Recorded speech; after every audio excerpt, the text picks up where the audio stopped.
Hi, hi Zu. Hello. Uh, Thanks for agreeing to have an interview with me. Could you share a bit about your journey from on how you get started in your art career?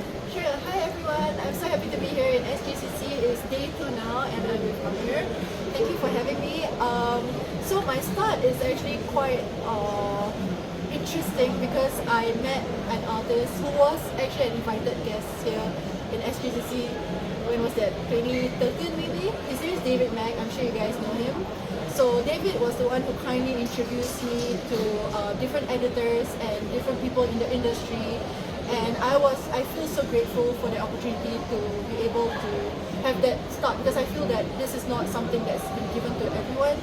So that's actually how I got into the industry. And then I guess some of my works, were attractive enough to certain editors, and they did follow up for me to create some covers. So for those who've been following me from way back when, I mean it's not that far, it's not that long ago lah. But it's my first published work was actually under Valiant, XO Man of War, and I've also done other Valiant covers. And then I think the thing that really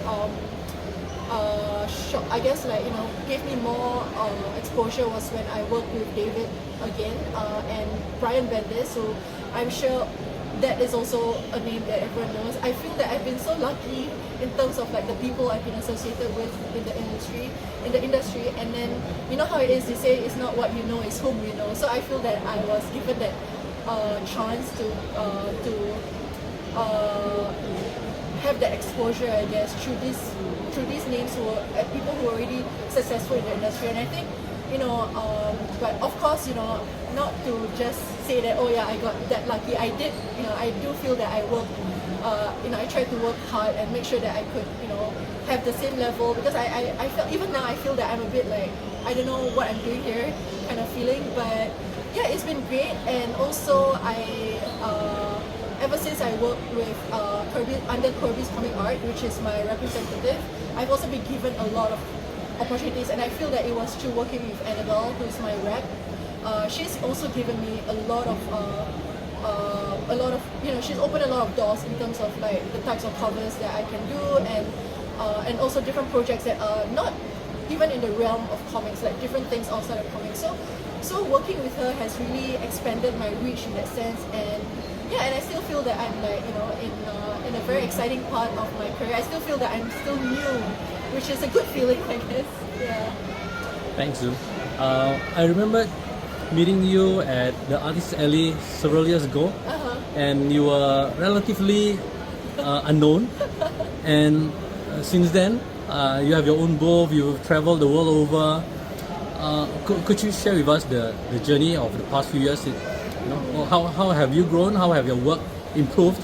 Yeah, and share with our members. Okay, I'll try my best to explain, because it's been such an adventure. And again, I want to say that I'm really grateful, and I still don't believe that this is my life sometimes. And of course, all this is really exciting to be able to be at this stage where, because honestly, okay, I want to maybe tell you how I feel about coming back to SGCC this year as a guest. So I'm also a fan. So yesterday when I went to my booth to set up, the first thing I saw was that Master Stan Sakai is opposite of me, Ario is beside me, and then Peach Momoko is horizontal to me, and I'm just looking at all of them. And these are like my heroes, some of my heroes in the comic community. So for me to be there amidst all those people, I'm still, it's such a treat, honestly.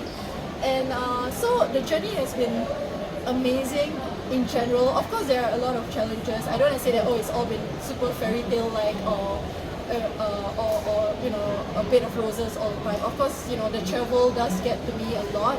It's very exhausting, and I also did not expect to be catapulted into this sort of because the thing is that Amir, we were talking. I was talking to Amir before this, and I was trying to say that I still feel like an unknown in the grand scheme of things, and I do believe that I'm not trying to be humble or anything, but I do know that I have there's a bigger path for me to follow, and what I'm trying to do is just to keep my head in the game as much as possible. And taking opportunities as they come, but also making sure that I have the time to work on my craft, because that can also that can also fall on the side when when you're just chasing deadlines or you're just chasing the next project, because that gives you that feathers the pocket, for instance, right? So for me, it's important. I think the thing that keeps me grounded at this point is to make sure that I still have time to do my own personal work, to do my own personal projects, and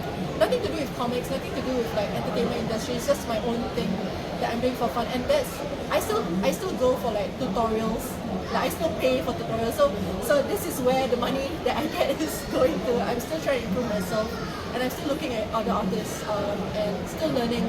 So yeah, I mean, I feel that I'm just trying to embrace the moment as they come, and every convention that I've been at has been enriching in their own ways. And but I have to say, like being able to come back to Singapore Comic Con, and I'm not just saying this because I'm like, oh, I'm Singaporean or anything, but it really does feel like home. It really does feel like coming home.